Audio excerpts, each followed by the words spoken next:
Bismillahirrahmanirrahim. Assalamualaikum warahmatullahi wabarakatuh.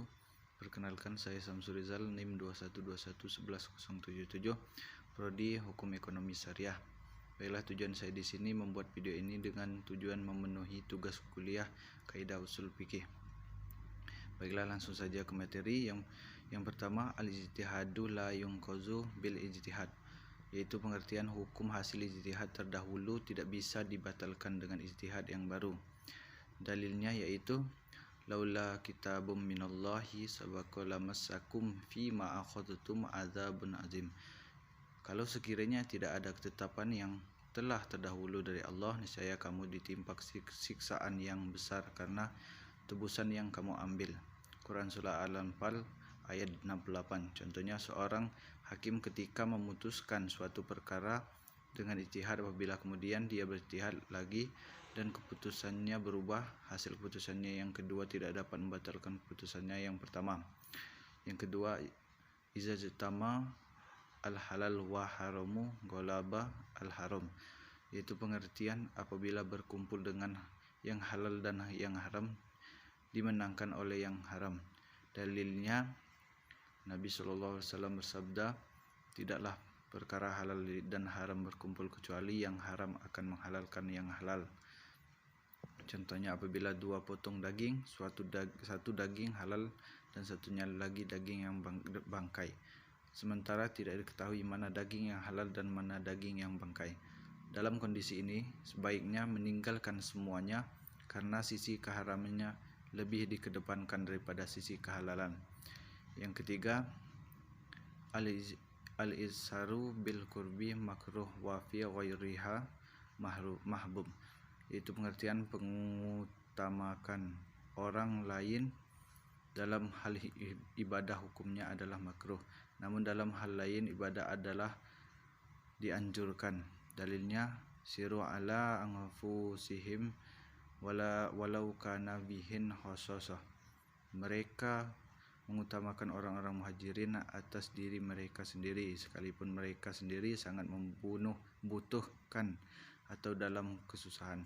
Quran Al-Hasr ayat 9. Contohnya, makruh seseorang memberikan air wudhu kepada orang lain saat sedang kekurangan air sehingga ia tidak bisa berwudhu.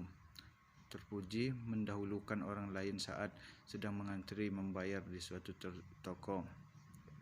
Yang keempat, at-tabi'u tabi', pengertiannya apabila ada sesuatu yang keberadaannya mengikuti sesuatu yang lain, maka hukumnya juga mengikuti sesuatu yang lain tersebut.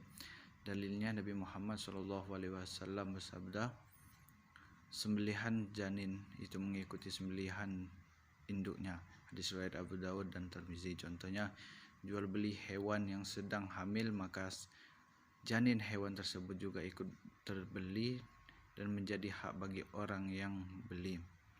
Yang kelima,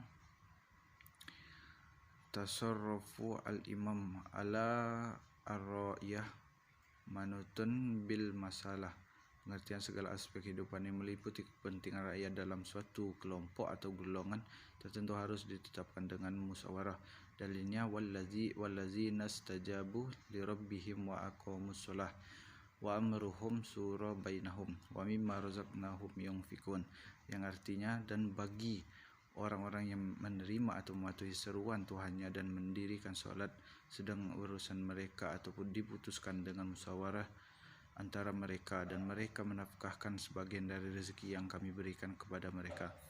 Quran As-Surah ayat 38. Contohnya, soal pembagian zakat. Seorang imam atau pemimpin yang masih dalam keadaan mampu tidak boleh mengutamakan dirinya dalam menerima zakat daripada rakyat yang notabene lebih membutuhkan. Yang keenam, al-hudud tasyaku bi subhati, pengertian segala hukuman atau denda yang telah ditetapkan dalam syariat karena kasus pidana digugurkan dengan sebab adanya ketidakjelasan perkara.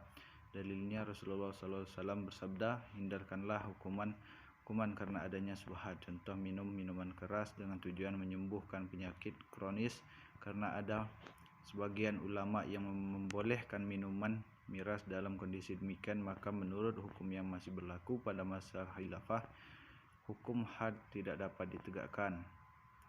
Yang ketujuh, al-hurula yadulu tahta al-yadi.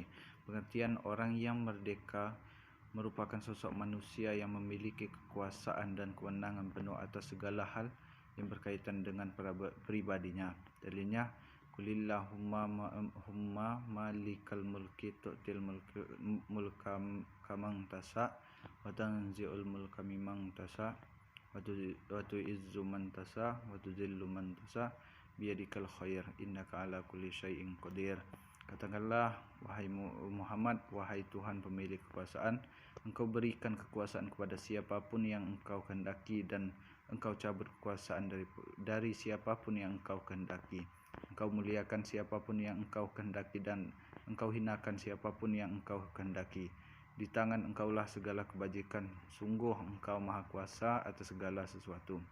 Quran Surah Al-Imran ayat 26. Contohnya, seandainya mengurungkan orang yang merdeka dengan memperlakukannya dengan baik, kemudian dia mati karena tertimpa tembok yang roboh dan sebagainya, maka tidak wajib membayar ganti ruginya. Yang ke-8, al-harimu lahu hukmu ma huwa harimun lahu. Pengertiannya, yang mengelilingi larangan hukumnya sama dengan yang dikelilingi.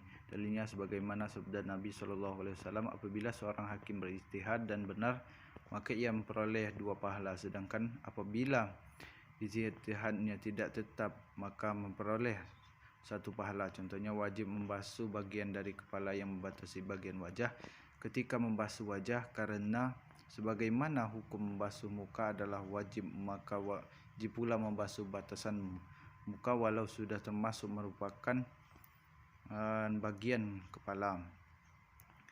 Yang ke-9, iza ajtama'a amran min jinsin wahidin lam yahtalifun maksud huma dakhala haduhuma fi al-akhir ghaliban.